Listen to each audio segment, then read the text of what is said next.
la question de Binyamin. Akadosh Baruch Hu, c'est un être parfait, nous on est des êtres imparfaits. À côté de ça, il crée le mal, qui est aussi en nous. Il fait lui-même des guerres contre lui-même, puisqu'il est tout. Donc le mal, il fait des guerres contre le mal. Nous-mêmes, on doit arriver à trouver notre place entre le Emet et tout ce qui est mensonge, tout ce qui est faux. Comment là-dedans, on peut arriver à exploiter notre potentiel de Emet, arriver à le trouver et à nous réaliser entièrement là-dedans et à faire un bon service.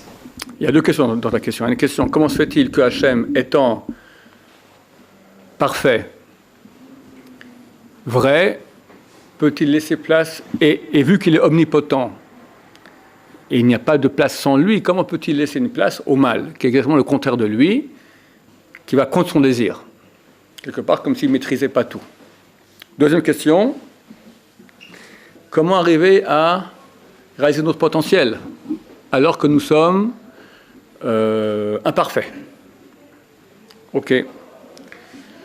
Alors, Chazal dit une chose très simple. Lorsque le monde est créé, à la fin des 6 jours, Hachem a dit « Veine tov me'od ».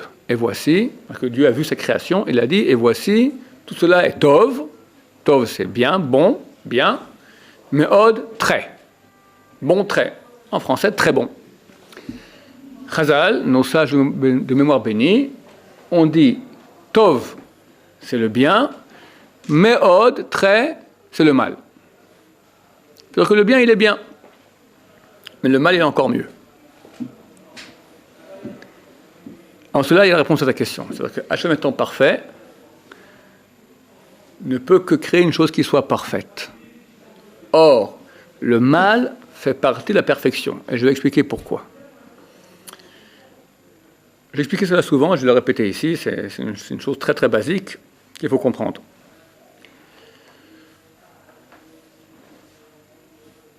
La chose la plus parfaite qu'il y a dans la réalité, c'est Hachem lui-même.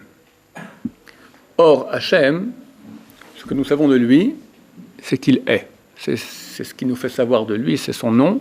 Yud-Kei Vav, celui qui était, est et sera. Être. Être signifie avoir le libre arbitre de faire ce qu'on veut. Sans libre arbitre, tu n'es pas. Si je mets des électrodes dans le cerveau de quelqu'un et j'arrive à diriger tout en lui, absolument tout, non seulement ses actes, mais même sa pensée, tout, ses envies, tout ce qu'il fait, c'est moi qui en ai le responsable. Il n'est pas. C'est un robot. Un robot n'est pas. Il existe, il est là, mais il n'a pas d'être intrinsèque à lui. Hachem étant omnipotent, crée le monde exactement comme il le veut, et tout est programmé. Le monde minéral, végétal, animal et les anges. Tous sont programmés. Et personne ne peut dévier d'1 millimètre, beaucoup moins même, de ce qu'Hachem a décidé. C'est une question. Juste, mais pourquoi alors pourquoi il a créé des anges mauvais? Ok. C'est quoi un ange mauvais? Il n'y a pas d'ange mauvais. Il n'y a pas d'ange mauvais. Il y a des anges qui ont comme mission, très bonne mission, de tuer, d'envoyer des maladies, d'envoyer des contrôles fiscaux, d'envoyer tout ce que tu veux. Ce sont des envoyés de Dieu. On les appelle mauvais parce que par rapport à nous, ils sont mauvais. Mais quand Hachem décide maintenant ce type-là, il doit mourir. L'ange de la mort en soi, c'est une création de bien. Parce qu'Hachem a voulu, et des fois il faut tuer quelqu'un, il faut bien qu'un jour il meure, pour des raisons aussi, tout ce que Hachem veut est bien. Pourquoi on lui fait sa chita à la fin du temps? Hein? Parce qu'il y a un moment où Hachem décidera maintenant, on ne veut plus de mort. Mais en attendant, Hachem décide que oui, il veut la mort. Okay, je le rétablis dans des anges sympas.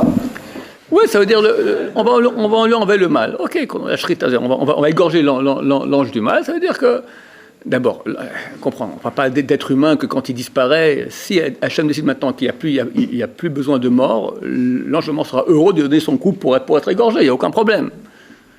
Bon, revenons aux choses importantes, d'accord? Donc dans tous ces domaines, rapidement, aucun saphir ne peut décider un beau jour, je veux devenir diamant, je change. Il est créé avec la nature qu'Hachem a décidé dans ses moindres détails. Il a la nature de saphir, point barre. Une tulipe voulait devenir rose. Elle peut? Non, elle restera tulipe, tu seras, tulipe, tu mourras. D'accord? C'est comme ça.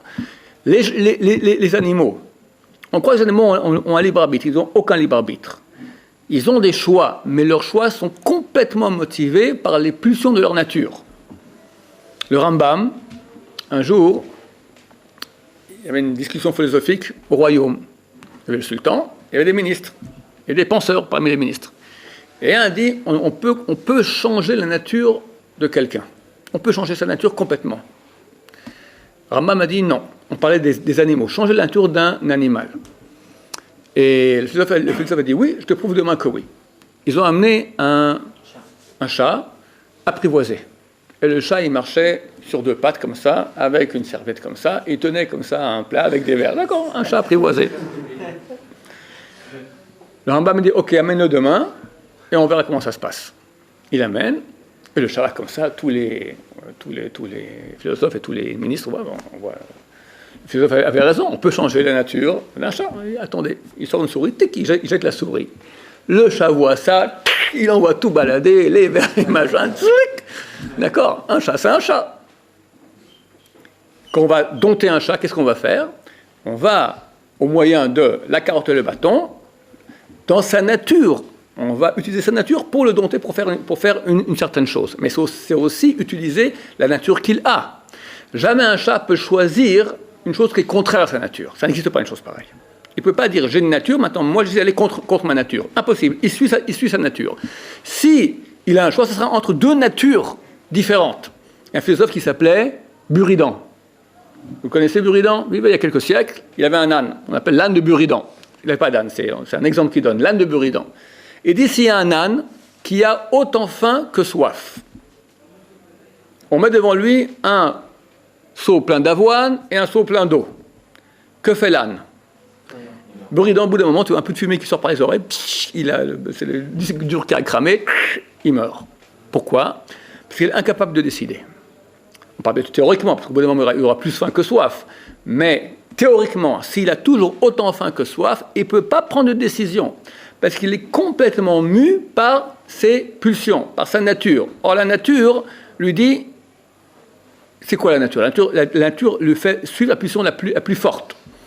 Maintenant, il n'y a aucune pulsion qui est plus forte. Il ne peut pas choisir, il meurt. Nous tous, très souvent, nous avons un comportement qui est complètement animal. Quand on a des choix, très souvent, ce ne sont pas des vrais choix. Ce sont des choix entre deux pulsions. Par exemple, quelqu'un a terriblement faim, mais est terriblement fatigué. Et dans son lit.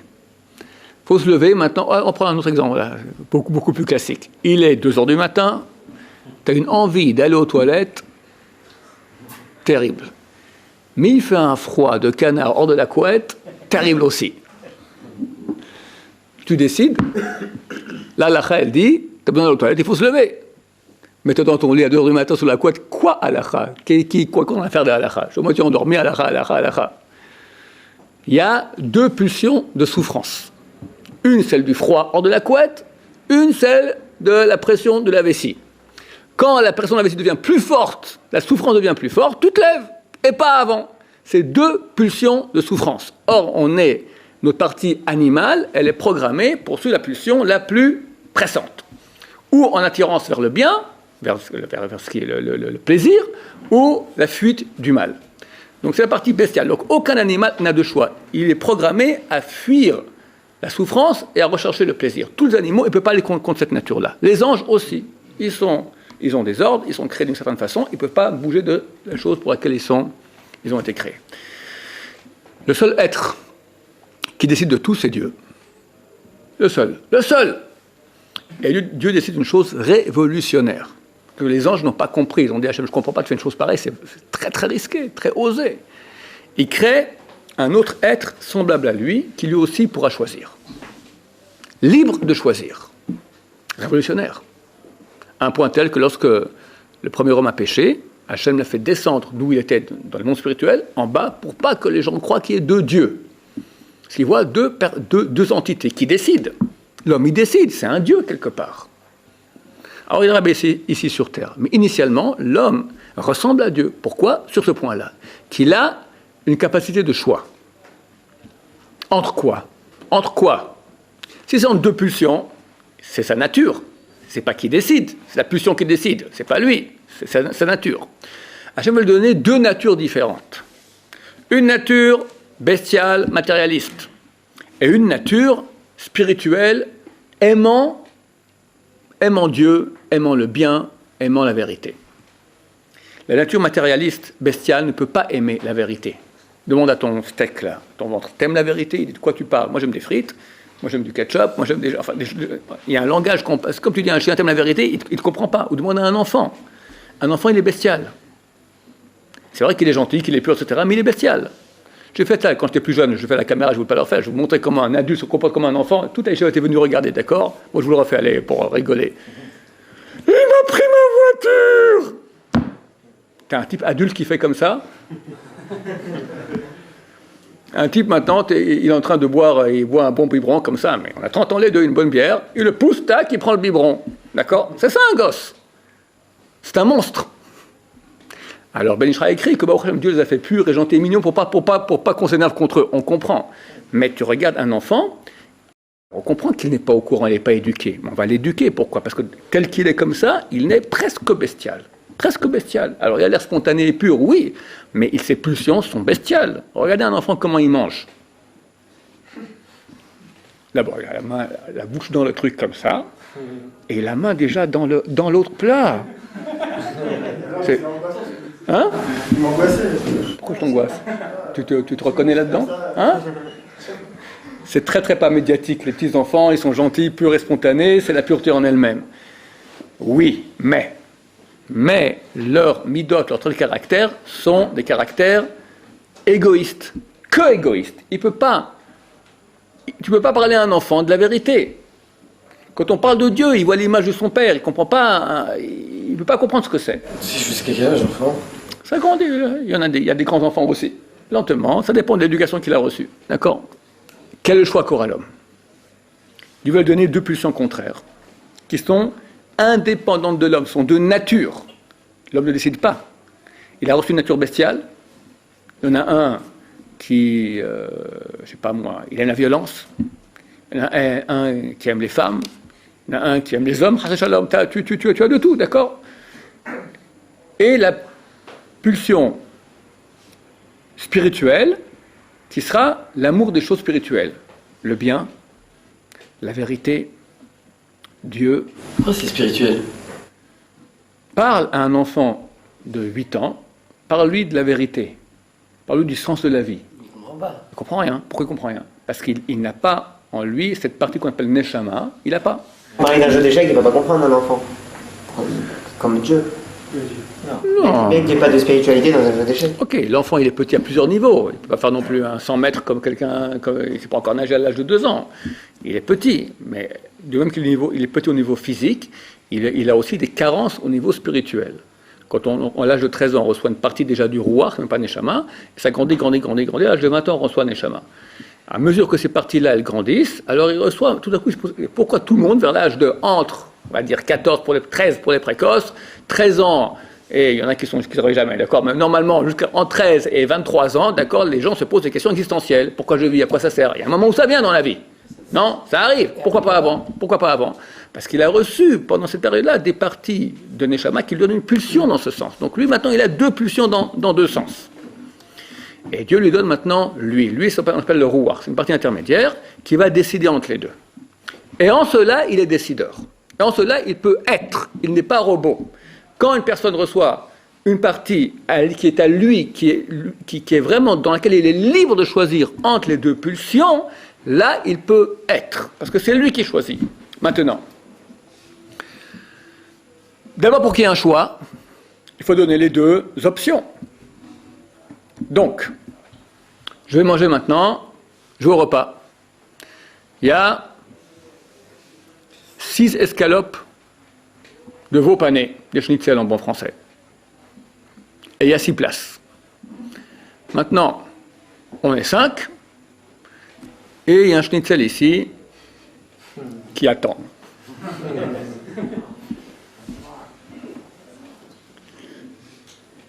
La partie nefesh bestiale, qu'est-ce qu'elle dit? On ne réfléchit même pas. Si on se met à réfléchir déjà, on dit, quelqu'un dit, non mais quoi, c'est une mitzvah. Faut pas laisser la poubelle. Mais il va venir le type maintenant, c'est pas à la poubelle, ben, ça lui apprendra à venir à l'heure. D'accord? Ça s'appelle, maintenant, des fois, on veut légitimer notre bestialité, on va utiliser la partie Neshama, qui sait ce que c'est le bien, en donnant un argumentaire du mal, pour le mal. On dit que le Sahara, il connaît tout le chasse, il connaît toute la halakha. Tu veux faire une chose mauvaise, tu vas trouver tout un sort d'argumentaire pour dire c'est bien de faire ça. C'est très courant. C'est automatique en plus. Parce qu'on aime. Si quelqu'un il est très bas, il est complètement bestial, il ne se pose pas de questions. Il prend terminé, il n'y a même pas de questions. Si maintenant il y a une partie déjà qui est plus haute de sa neshama, elle veut dire non mais. Mais il ne peut pas supporter le non mais. Donc il doit maintenant donner une réponse. Alors une réponse bidon de l'argumentaire neshama, nishmatik, c'est-à-dire un argumentaire de Torah. C'est permis, c'est une mitzvah. Maintenant, s'il va encore plus développer sa partie consciente, partie neshama, il va se dire, je ne sais pas, d'un côté oui, mais d'un côté, il y a un type ici qui ne va pas recevoir son schnitzel. C'est pas honnête. Oui, mais j'ai faim. C'est bon. C'est pas honnête. Ça, c'est un exemple très bien de deux pulsions. Honnêteté, c'est pas un mot que comprend l'animal. Ça rentre pas. Tu ne peux pas dire un bébé honnête. Tu vas l'éduquer à devenir honnête. Mais un bébé, dans sa pulsion, il ne comprend pas ce que ça veut dire. On va dire, non, tu ne prends pas ce qui n'est pas à toi. Alors, dès qu'il est jeune, on lui enseigne un truc pareil. Si le père peut enseigner, d'habitude, si le père est magouilleur comme le fils, hein, c'est mort. Si quelqu'un maintenant est arrivé à un niveau où il a néanmoins une partie nishmatique qui lui dit c'est pas honnête, il se trouve dans une situation de choix. Et là, il doit choisir, et c'est lui qui choisit. Maintenant, là, on comprend déjà pourquoi est-ce qu'il est nécessaire que Hachem ait amené, étant parfait, voulant me donner maintenant le cadeau d'être, qui est le plus grand cadeau qu'il puisse y avoir, être, comme Dieu, c'est le seul qui est. Il est nécessaire de créer aussi maintenant la partie négative. L'honnêteté, c'est laisser le schnitzel. Voler. Partie négative, voler. Je vole, je magouille, moi d'abord, et que moi, et j'écrase. J'écrase les autres, parce que c'est moi avant tout, l'animal. Dieu a créé une pulsion pareille, elle est nécessaire. Maintenant, il faut qu'il y ait une égalité entre les deux. Étant donné que dans le bien, on peut arriver à être comme des dieux. Le but, dans le bien, c'est arriver à un niveau très très haut d'être. Presque semblable à Dieu. On appelle ça la kedusha, la sainteté. C'est marqué, Kedoshim tiyu kedosh ani Hashem. Vous serez saints, car je suis saint moi-même Hashem. Ça veut dire qu'on doit être saint presque comme Hashem. Pourquoi je dis presque? Le commentateur d'il y a 2000 ans, Chazal nous dit, dans ce verset, apprend, est-ce que tu penses que tu pourrais être saint comme Dieu? Ani Hashem. Moi, je suis l'éternel. Ma sainteté est plus haute que la vôtre. La Torah nous dit que Dieu nous dit, ma sainteté est plus haute que la vôtre. Ça veut dire que mon niveau d'être est plus haut que le tien. Si Dieu doit me dire ça dans sa Torah, ça veut dire que potentiellement je peux arriver à un niveau tellement haut d'être, une puissance d'être tellement forte, tellement puissante, que j'aurais cru que je peux être comme Dieu mamache, vraiment comme Dieu. Alors la Torah dit non, je suis quand même plus haut que vous. T'imagines le niveau?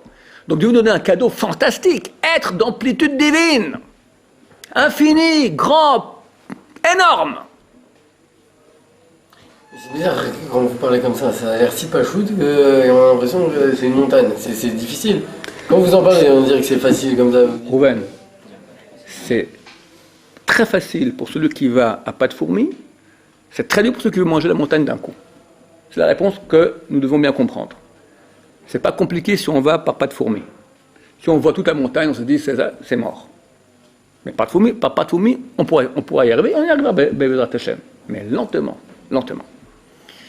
Maintenant, étant donné que le but, il est infini de bien, pour qu'il y ait libre choix, il faut qu'il y ait égalité, une certaine égalité entre les deux. Donc, il faudrait...